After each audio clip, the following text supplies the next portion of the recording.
Assalamualaikum sahabat rasa, apakah kalian tahu bahwa ilmu sains sudah dibahas dalam Al-Quran? Simak terus video ini, jangan sampai kelewatan. Para ilmuwan muslim memiliki perspektif yang berbeda-beda dalam merespons sains modern. Pertama, kelompok yang menganggap bahwa sains modern bersifat universal dan netral dan semua sains tersebut dapat diketemukan dalam Al-Quran. Kelompok ini disebut kelompok Bucailian, pengikut Maurice Bucaille, seorang ahli bedah Perancis dengan bukunya yang sangat populer, The Bible, The Quran and Science. Kedua, kelompok yang berusaha untuk memunculkan persemakmuran sains di negara-negara Islam, karena kelompok ini berpendapat bahwa ketika sains berada dalam masyarakat Islam, maka fungsinya akan termodifikasi sehingga dapat dimanfaatkan untuk memenuhi kebutuhan dan cita-cita Islam. Lihat Sardar, 1988, 167-171. Tokoh-tokoh seperti Ismail Raji Al-Farauqi, Naqib Al-Atas, Abdussalam dan kawan-kawan bisa diklasifikasikan dalam kelompok ini, dengan konsep islamisasinya. Ketiga, kelompok yang ingin membangun paradigma baru epistemologi Islam, yaitu paradigma pengetahuan dan paradigma perilaku.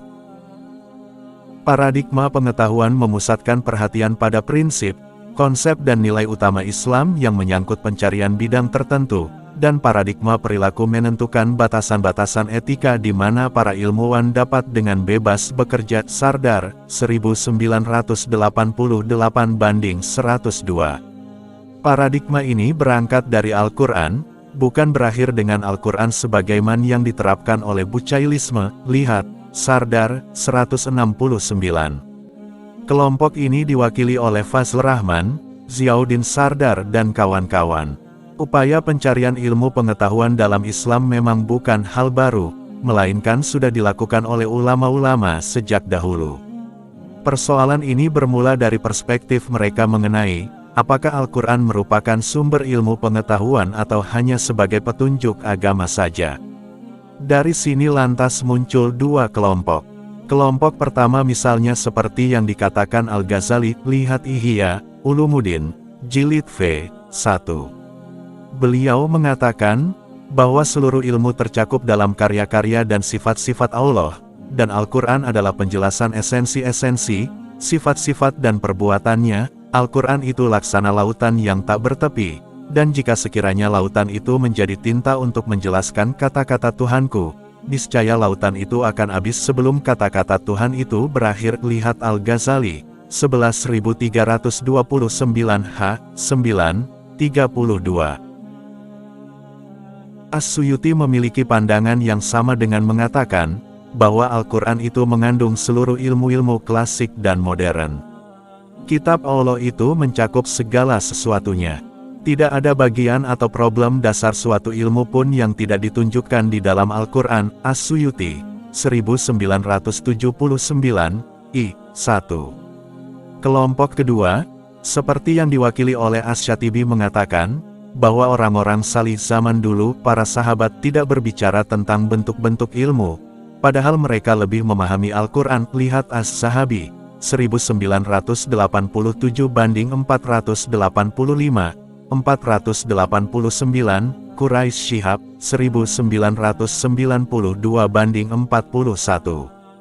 Ulama masa kini yang tidak setuju dengan adanya konsep sains dalam Al-Quran berpendapat, bahwa Al-Quran itu kitab petunjuk di dunia maupun di akhirat, bukan ensiklopedi sains. Mencocok-cocokkan Al-Quran dengan teori-teori sains yang tidak mapan, selalu berubah-ubah, adalah sangat mengancam eksistensi Al-Quran itu sendiri. Gulsiani, 1991 banding 141. Perbedaan ini juga akibat pemahaman mereka terhadap ayat Al-Quran dalam surat An-Nahl, 89. Dan kami turunkan kepadamu Alkitab, Al-Quran, untuk menjelaskan segala sesuatu dan petunjuk serta rahmat dan kabar gembira bagi orang-orang berserah diri. Dalam konteks ini saya sependapat dengan Mustafa Al-Maraghi yang berpendapat, bahwa Al-Quran mengandung prinsip-prinsip umum. Artinya seseorang dapat menurunkan seluruh pengetahuan tentang perkembangan fisik dan spiritual manusia yang ingin diketahuinya dengan bantuan prinsip-prinsip tersebut.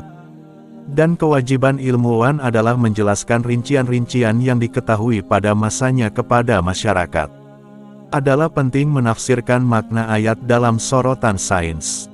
Tetapi juga tidak boleh berlebih-lebihan menafsirkan fakta-fakta ilmiah dengan mencocok-cocokkan Al-Quran. Bagaimanapun jika makna lahiriah ayat itu konsisten dengan sebuah fakta ilmiah yang telah mantap, kita menafsirkan dengan bantuan fakta itu. Gulsiani, 1991-143. Meski demikian, sebagaimana yang dijelaskan Gulsani 1991-144 bahwa walaupun Al-Quran bukanlah merupakan ensiklopedi sains, namun yang perlu diperhatikan ada pesan penting di dalam ayat-ayat yang melibatkan fenomena, dan para ilmuwan muslim harus memusatkan perhatiannya pada pesan atau misi tersebut daripada melibatkan diri pada aspek-aspek keajaiban Al-Quran dalam bidang sains. Menurut Quraisy Shihab 1992-41 membahas hubungan Al-Quran dengan ilmu pengetahuan bukan dinilai dengan banyaknya cabang-cabang ilmu pengetahuan yang tersimpul di dalamnya, bukan pula dengan menunjukkan kebenaran-kebenaran teori ilmiah, melainkan pembahasan hendaknya diletakkan pada proporsi yang lebih tepat sesuai dengan kemurnian dan kesucian Al-Quran dan sesuai dengan logika ilmu pengetahuan itu sendiri. Menurut Shihab, mewujudkan iklim ilmu pengetahuan jauh lebih penting daripada menemukan teori ilmiah, karena tanpa mewujudkan iklim ilmu pengetahuan, para ahli yang menemukan teori tersebut akan mengalami nasib seperti Galileo yang menjadi korban hasil penemuannya. Shihab, 1992-44. Jadi, kembali kepada penafsiran ayat Al-Quran atau juga Al-Hadis, sesungguhnya kita hendak mengatakan bahwa nas-nas itu memiliki perhatian besar terhadap ilmu, bahwa agama Islam itu memiliki ruh, concern terhadap ilmu dan sikap keilmuan.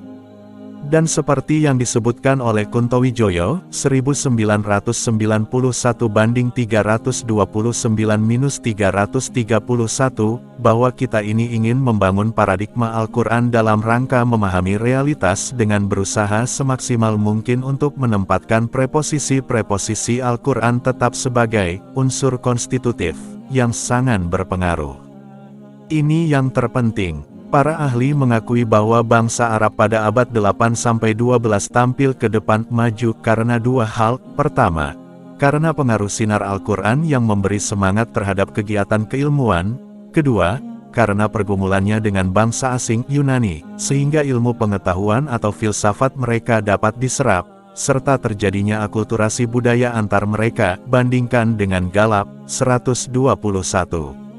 Mengenai pergumulan dan akulturasi budaya tersebut memang ditunjang oleh ajaran Islam itu sendiri yang inklusif, terbuka. Dalam sejarahnya belum pernah ada agama yang menaruh perhatian sangat besar dan lebih mulia terhadap ilmu kecuali Islam.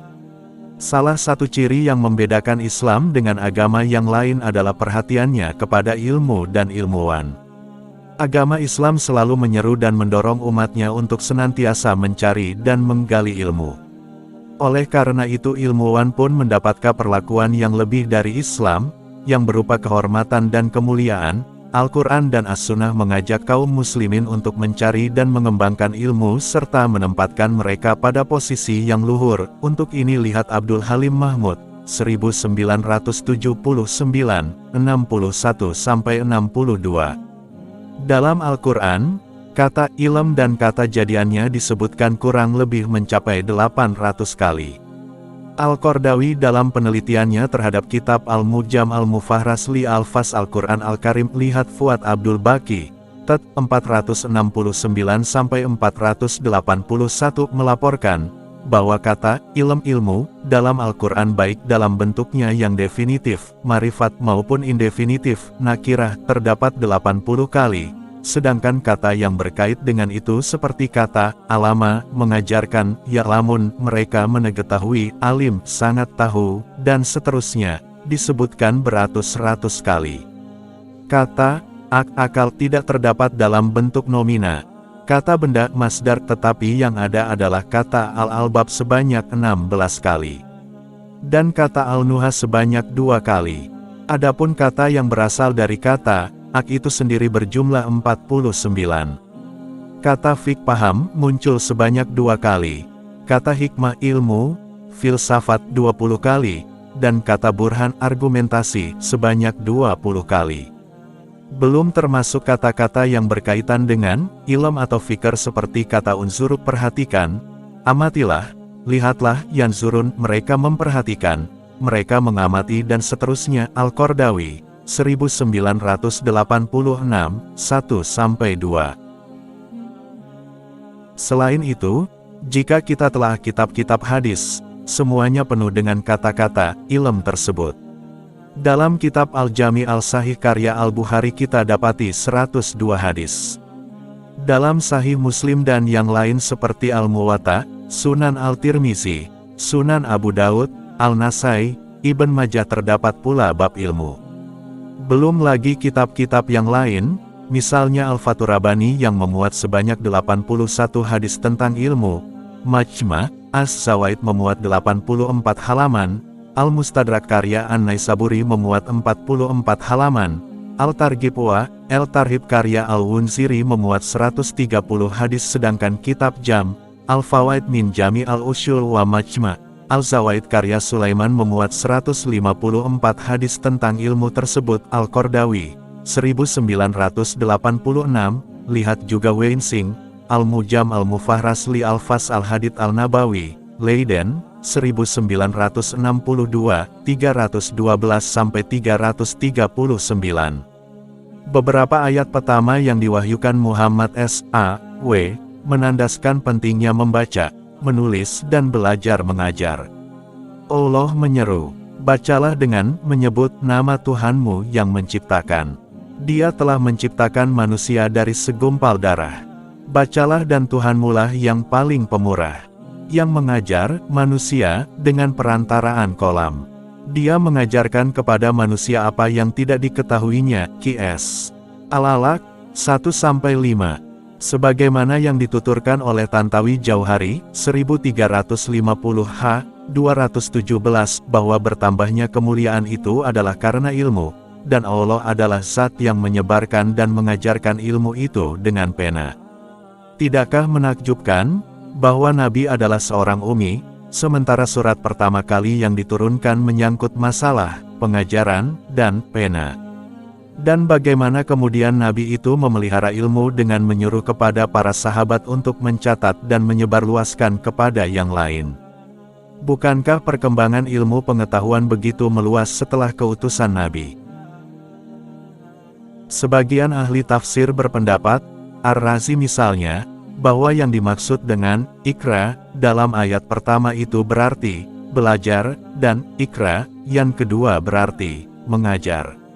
Atau yang pertama berarti bacalah dalam salatmu, dan yang kedua berarti bacalah di luar salatmu. Binti Syati 1968-20. Bandingkan dengan Jawad Makniyah 1968-587, Abdul Halim Mahmud 1979-55-56. Zamakhsyari berpendapat bahwa yang dimaksud dengan kolam adalah tulisan. Karena tanpa tulisan semua ilmu tidak dapat dikodifikasikan.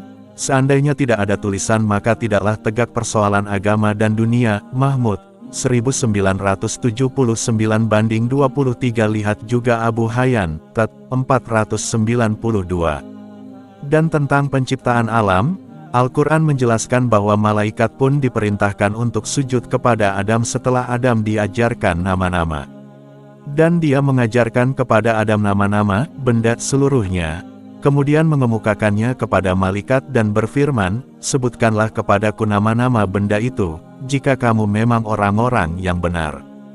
Mereka menjawab, Maha Suci Engkau, tidak ada yang kami ketahui selain apa yang telah Engkau ajarkan kepada kami. Engkau yang Maha mengetahui lagi Maha bijaksana. Qs. Al-Baqarah 31-32. Al-Quran juga menandaskan bahwa tidaklah sama antara mereka yang mengetahui dengan yang tidak mengetahui. Katakanlah, adakah sama orang-orang yang mengetahui dengan orang-orang yang tidak mengetahui? Sesungguhnya orang yang berakal orang yang dapat menerima pelajaran. Qs. Az-Zumar 9. Dan perumpamaan ini kami buatkan untuk manusia, dan tiada yang memahaminya kecuali orang-orang yang berilmu. Qs. Al-Ankabut 43. Sesungguhnya yang takut kepada Allah di antara hamba-hambanya hanyalah ulama. Qs. Al-Fatir 28. Dan masih banyak lagi ayat Al-Quran yang menyinggung masalah yang berkaitan dengan ilmu itu. Dalam hadis Nabi juga disebutkan antara lain, mencari ilmu itu wajib bagi setiap orang Islam. Hari Ibn Majah. Barang siapa keluar untuk mencari ilmu, maka ia berada di jalan Allah sampai ia kembali. Hari Bukhari dan Muslim. Carilah ilmu walau sampai di negeri Cina. Hadis di atas sanadnya daif tapi matanya populer. Lihat catatan kaki Ihya Ulumuddin 1975, juz pukul 1.15. Kalimat hikmah ilmu itu bagaikan barang hilangnya orang mukmin. Dimanapun orang menemukan, maka ia lebih berhak atasnya. Hadis di atas sanadnya daif tapi maknanya sahih. Al-Qardawi 1989 banding 56. Wahai sekalian manusia, belajarlah. Ilmu hanya diperoleh melalui belajar. Hari Ibn Abi Hashim dan At-Tabrani. Para ulama itu adalah pewaris para nabi. Hari Ibn Majah. Dan masih banyak lagi hadis yang menyebutkan tentang hal ini. Hanya di sini ada persoalan yang cukup menjadi perhelatan bagi para ahli ulama. Persoalannya adalah, ilmu yang manakah yang wajib dicari atau diperoleh oleh setiap muslim itu? Apakah ada bentuk ilmu khusus, atau ada ilmu prioritas? Dari sinilah lantas setiap kelompok mengklaim pendapatnya sendiri. Para ahli kalam mengakui belajar ilmu kalam merupakan kewajiban yang dituntut difardukan, sedang ahli fiqh juga demikian, bahwa ilmu yang diwajibkan adalah ilmu fiqh. Dan kelompok ahli tafsir dan juga ahli hadis mengakui kewajiban yang ditentukan adalah tafsir dan hadis. Demikian juga ahli tasawuf dan seterusnya. Dalam hal ini Al-Ghazali menghimpun sekitar 20 pendapat yang berbicara tentang ilmu yang difardukan ini. Lihat Al-Ghazali 1975, I. 15. Lihat pula Sunan Ibn Majah, I. 98. Al-Ghazali sendiri lalu involved terhadap penggolongan ilmu tersebut, sehingga ia sangat populer dengan pembagiannya mengenai ilmu agama dan non-agama, ilmu yang fardu, ain dan fardu kifayah, ilmu yang terpuji dan ilmu yang tercela. Al-Ghazali 1975 banding 28. Sebagaimana yang dikutip oleh Mahdi Gulsiani 1991 banding 43, Sadruddin Syirazi dalam komentarnya terhadap wajib bagi setiap muslim menuturkan bahwa kata ilmu di sini mengandung makna yang luas dan umum, generik, yang mencakup spektrum arti yang telah digunakan dalam sunnah Nabi. Hadis tersebut bermaksud untuk menetapkan bahwa tingkat ilmu apapun seorang muslim harus berjuang untuk mengembangkan lebih jauh. Hadis tersebut mengisyaratkan makna bahwa seorang muslim tidak akan pernah keluar dari tanggung jawabnya untuk mencari ilmu. Tidak ada lapangan pengetahuan atau sains yang tercela atau jelek dalam dirinya sendiri, karena ilmu laksana cahaya yang selalu dibutuhkan. Ilmu dianggap tercela karena akibat-akibat tercela yang dihasilkan. Banyak para ahli belakangan ini yang tidak sependapat dengan klasifikasi ilmu yang dihotomis yang dibuat oleh Al-Ghazali. Gulsiani sendiri misalnya mengatakan, bahwa ilmu yang wajib dicari oleh setiap muslim adalah ilmu yang menyangkut posisi manusia pada hari akhirat dan yang mengantarkan kepada pengetahuan tentang dirinya, penciptanya, para nabinya, utusan-utusannya, sifat-sifatnya, hari akhirat dan hal-hal yang menyebabkan dekat dengannya. Gulsiani 1991 banding 44. Murtada Mutahari dengan benar telah menunjukkan bahwa klasifikasi yang dihotomis itu bisa menyebabkan miskonsepsi bahwa ilmu non-agama terpisah dari Islam dan nampak tidak sesuai dengan keuniversalan agama Islam. Kelengkapan dan kesempurnaan Islam Sebagai suatu agama menuntut agar setiap lapangan ilmu yang berguna bagi masyarakat Islam dianggap sebagai bagian dari kelompok ilmu agama. Busyani, 1991 banding 44, dan lihat juga Ahmad Anwar Anis, 1991 banding 77, Abdul Halim Mahmud, 1979 banding 47. Dan tepatlah apa yang dikatakan oleh Al-Qardawi, 1989 banding 99-100, bahwa ilmu yang wajib dipelajari setiap muslim adalah ilmu yang diperlukan dan yang dituntut oleh agama dan dunianya. Persoalan apakah jenis ilmunya, adalah hal baru yang tidak membawa segi ibadah. Yang penting sesungguhnya adalah esensinya, label dan nama bukanlah persoalan. Busyani, 1991 banding 44-46, dapat menunjukkan bahwa konsep ilmu secara mutlak muncul dalam maknanya yang generik dengan bukti Al-Quran dan Al-Sunnah sebagai berikut ini.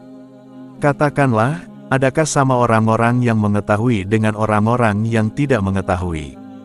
Qs. Al-Zumar, 9. Dia mengajarkan manusia apa yang belum ia ketahui. Qs.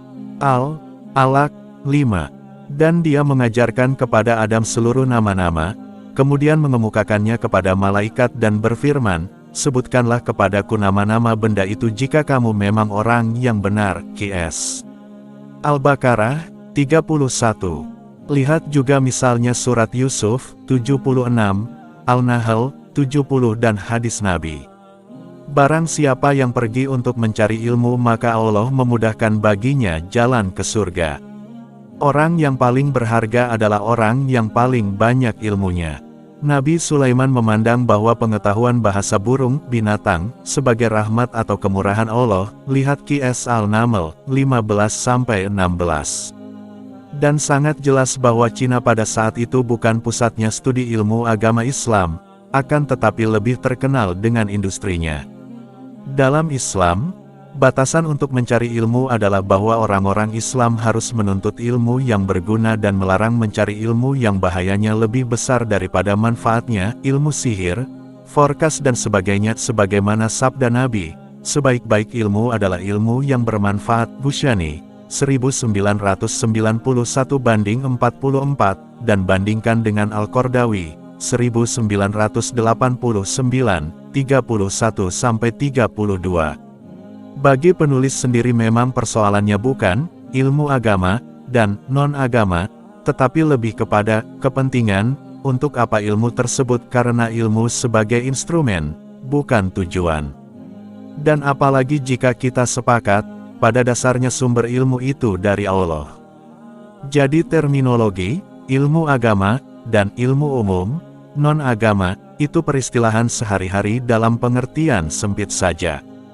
Hanya memang, pertama-tama kita harus punya prioritas bahwa sebagai seorang muslim harus menguasai ilmu yang berkaitan langsung dengan ibadah mahda itu, misalnya ilmu tentang salat, puasa, zakat, haji dan seterusnya, yang ilmu tersebut sering disebut ilmu syariah, fiqh, dan ilmu tentang ketuhanan, keimanan kepada Allah SWT, yang ilmu tersebut sering disebut sebagai ilmu tauhid kalam. Ilmu-ilmu ini pun sebetulnya jika dipahami secara mendalam dan kritis tampak sangat berkaitan dan tak terpisahkan dengan ilmu-ilmu yang selama ini disebut ilmu umum, itu, misalnya ilmu sosial dan humaniora dan juga ilmu alam. Karena semua sistem peribadatan al-ibadah, worship di dalam Islam mengandung dimensi ajaran yang tidak lepas dari hubungan antara Allah SWT sebagai zat pencipta, al-Khaliq, dan manusia atau alam sebagai yang dicipta, al-Makhluk. Dan hubungan ini dalam Al-Quran disebut sebagai hablun min Allah wa hablun min al-nas, hubungan vertikal dan hubungan horizontal. Di sini rukun iman dalam ajaran Islam lebih berorientasi pada hubungan vertikal, manusia dengan Allah atau yang gaib, sedang rukun Islam lebih berorientasi pada hubungan horizontal antara manusia dengan manusia yang lain ataupun alam semesta.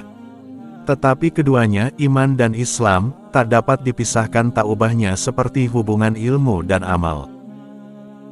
Pada akhirnya semua harus bermuara pada konsep, tauhid, kesadaran yang kudus.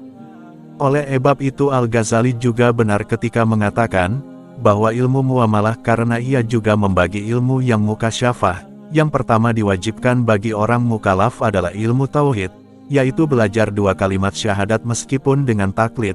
Kemudian setelah itu belajar taharah dan salat fiqh. Al-Ghazali, 1975, I. 25.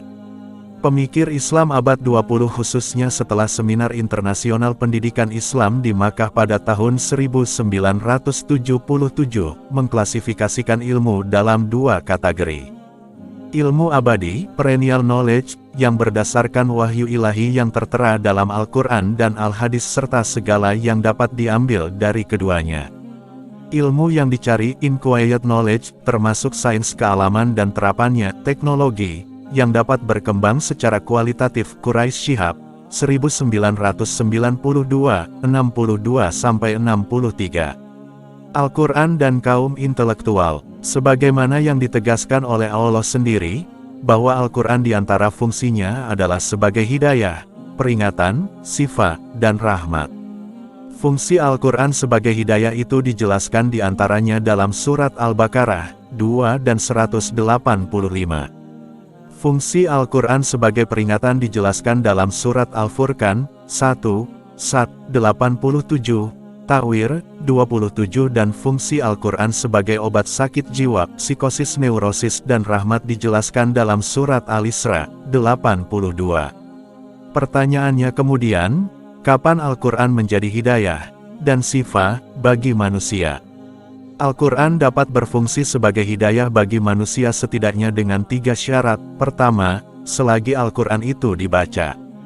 Al-Quran sendiri artinya bacaan, kitab yang dibaca. Kedua, selagi Al-Quran itu dikaji, direnungkan dan dihayati maknanya. Ketiga, selagi Al-Quran itu diamalkan isinya dan diikuti petunjuknya. Jika ketiga hal di atas tidak dipenuhi, maka Al-Quran tidak akan memberikan petunjuk, obat maupun rahmat bagi manusia. Mana mungkin Al-Quran bisa memberikan hidayah kepada manusia tanpa manusia membaca dan menghayatinya? Ibarat rambu-rambu lalu lintas, mana mungkin pengendara kendaraan bisa aman di jalan, tahu arah tanpa ia bisa membaca dan memahami rambu-rambu tersebut. Dan tentunya harus mentaatinya. Oleh sebab itu, orang yang banyak bergelimang dengan maksiat adalah orang yang tidak mendapat petunjuk Al-Quran, yaitu orang-orang yang tidak mau dan mampu membaca dengan benar, tidak mau menghayati maknanya dan tidak pula mengamalkannya. Sebagai orang terpelajar, tentu kita harus berusaha mampu membaca dengan arti yang sesungguhnya, yaitu mampu menangkap isyarat atau makna Al-Quran tersebut, untuk kemudian mau mengamalkannya. Jangan sampai kita termasuk orang yang dilaknat Al-Quran itu sendiri sebagaimana yang disinggung oleh Nabi. Banyak orang membaca Al-Quran, tetapi justru Al-Quran melaknatinya.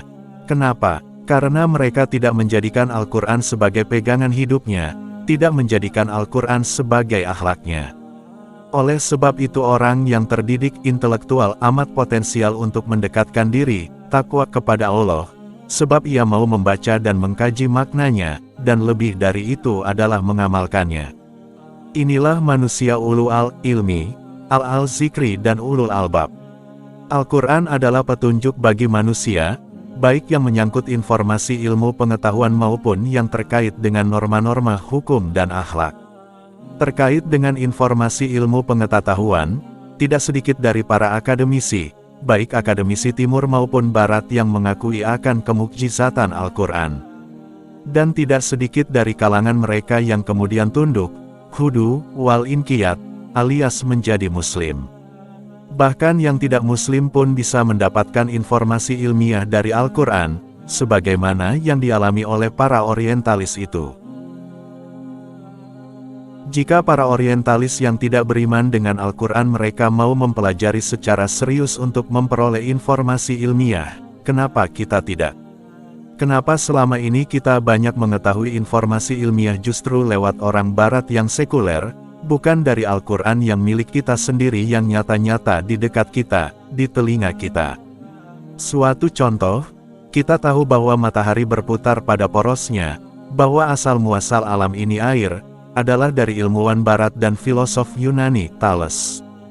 Kenapa tidak dari Al-Quran yang kita baca setiap hari? Misalnya dalam surat Yasin dan Al-Anbiya, itu Allah berfirman, dan matahari berputar pada porosnya. Itulah ketetapan takdir yang maha perkasa lagi maha mengetahui. QS Yasin 38. Dan telah kami jadikan segala sesuatu yang hidup ini berasal dari air. QS Al-Anbiya 36. Seorang filosof Perancis yang bernama Alkis Loison menegaskan, Al-Quran adalah kitab suci. Tidak ada satupun masalah ilmiah yang terkuak di zaman modern ini yang bertentangan dengan dasar-dasar Islam. Dr. René Guénon setelah masuk Islam kemudian berganti nama, Abdul Wahid Yahya juga bercerita. Setelah saya mempelajari secara serius ayat-ayat Al-Quran dari kecil yang terkait dengan ilmu pengetahuan alam dan medis, saya menemukan ayat-ayat Al-Quran yang relevan dan kompatibel dengan ilmu pengetahuan modern. Saya masuk Islam karena saya yakin bahwa Muhammad SAW datang ke dunia ini dengan membawa kebenaran yang nyata, 1000 tahun jauh sebelum ada guru umat manusia ini. Selanjutnya ia menegaskan, seandainya para pakar dan ilmuwan dunia itu mau membandingkan ayat-ayat Al-Quran secara serius yang terkait dengan apa yang mereka pelajari, seperti yang saya lakukan, niscaya mereka akan menjadi muslim tanpa ragu jika memang mereka berpikir objektif, katanya. Abdul Muta'al, Lanus Hafi Al-Quran, Kairo, Maktabah Al-Wahbiyah, 1980h. 8. Itulah kehebatan Al-Quran, memang benar ia adalah mukjizat Nabi Muhammad SAW, yang terbesar. Al-Quran tidak hanya sekadar informasi ilmiah, tetapi ia memiliki fungsi petunjuk, rahmat dan obat bagi kita. Mari kita baca Al-Quran karena ia bisa memberikan syafaat di hari kiamat. Mari kita baca Al-Quran karena ia bisa menjadi penerang di rumah kita di tengah-tengah keluarga kita. Janganlah kita termasuk orang yang jauh dari Al-Quran sehingga ibarat rumah kosong, tanpa penghuni, sebagaimana yang ditegaskan Nabi. Ya, itulah sahabat rasa tentang sains yang dibahas dari Al-Quran. Terima kasih sudah menyimak video ini, terus dukung channel ini. Wassalamualaikum warahmatullahi wabarakatuh.